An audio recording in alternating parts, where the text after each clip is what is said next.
Debert est revenu pour une 4e saison. Ce n'est pas présenté comme la dernière et pourtant, tout dans cette saison laisse penser à une fin douce amère, sans fanfare mais profondément marquante. Après une saison 3 un peu en retrait, qui avait divisé les fans, cette 4e saison parvient à redonner du souffle à la série. Et surtout, elle réussit quelque chose de très difficile, refermer un chapitre sans claquer la porte. Ce qui frappe d'abord, c'est le ton général. Moins explosif que les premières saisons, mais plus introspectif, moins d'urgence, plus de silence, plus de regard, de choix posés, d'aveux contenus. Carmy n'est plus le chef incandescent prêt à tout pour faire fonctionner la cuisine parfaite.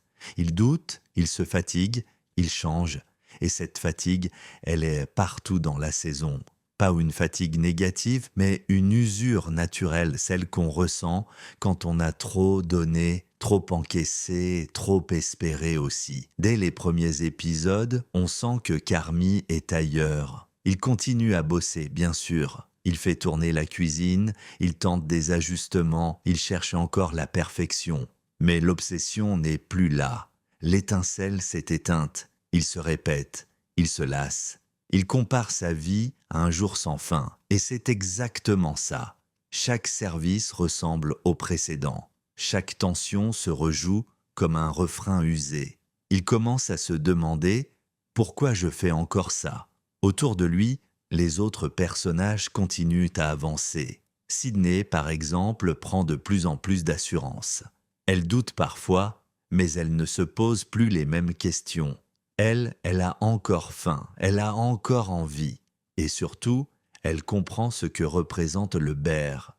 Un lieu fragile, chaotique, mais humain.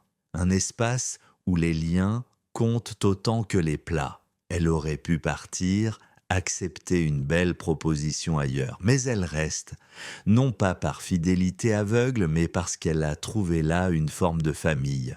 Et c'est exactement ce que creuse cette saison, la famille. Pas la famille biologique seulement, mais celle qu'on choisit, celle qu'on construit. L'épisode 7, centré sur le mariage de Tiff et Frank, illustre ça parfaitement. Ce qui aurait pu tourner au désastre devient un moment de communion improbable.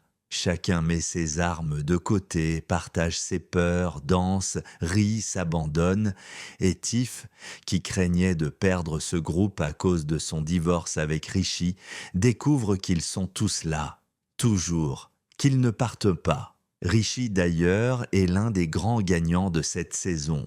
Lui qui, au début de la série, paraissait paumé, inutile, maladroit, trouve enfin sa place.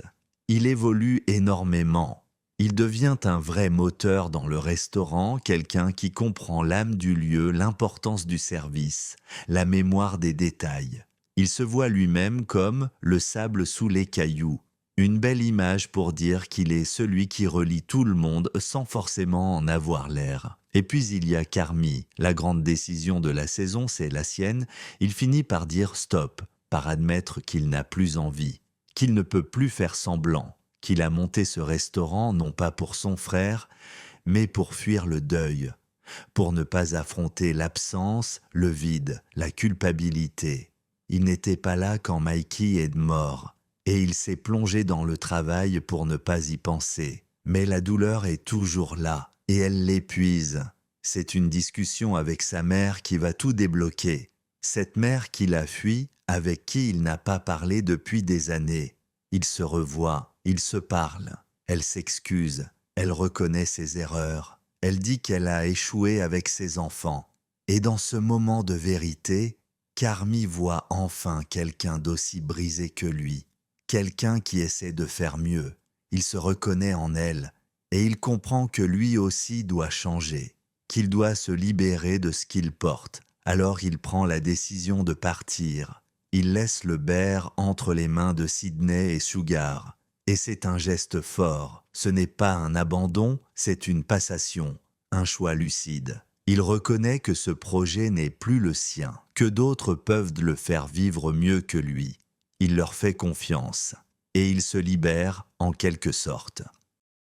La fin est donc ouverte. On ne sait pas vraiment ce que deviendra le restaurant. On ne sait pas si Carmy reviendra. On ne sait pas si la série reviendra d'ailleurs. Mais ce qu'on sait, c'est que quelque chose s'est clôturé. Pas dans le drame, pas dans le pathos, mais dans la maturité. On a souvent dit que The Bear était une série sur la cuisine. Mais en réalité, c'est une série sur les deuils, les traumas, les familles qu'on choisit, les liens qu'on tente de réparer, et c'est aussi une série sur les secondes. Le fameux Every Second Counts revient dans cette saison comme une forme d'écho. Cette fois, c'est un compte à rebours symbolique, celui de Jimmy, l'investisseur qui menace de tout arrêter. Mais c'est aussi le compte à rebours personnel de Carmy, celui de sa passion qui s'effondre, celui de la nécessité de se réinventer. Visuellement, la saison est toujours aussi maîtrisée.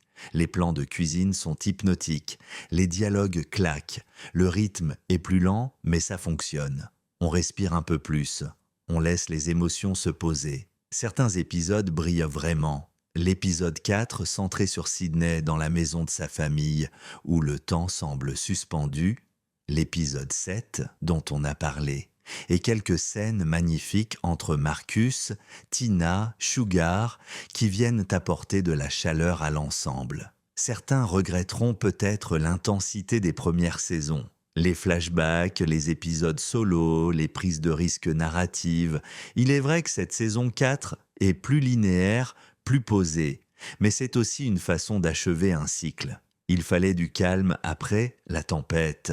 Et puis, il y a cette phrase que Carmy dit à Sydney qui résume tout, « Tu es le bear ». C'est une passation mais aussi une reconnaissance. Elle incarne tout ce que lui n'arrive plus à être. Elle a la patience, la créativité, la foi.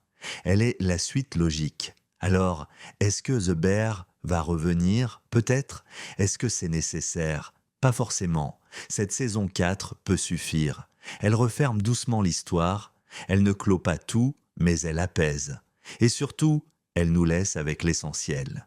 Une famille chaotique, bruyante, fragile, mais réelle. Une cuisine pleine de cris, de rires, de fatigue et d'amour, et un sentiment étrange à la fin entre la nostalgie et la gratitude. C'était une saison moins spectaculaire, mais profondément humaine, et parfois, c'est exactement ce dont on a besoin.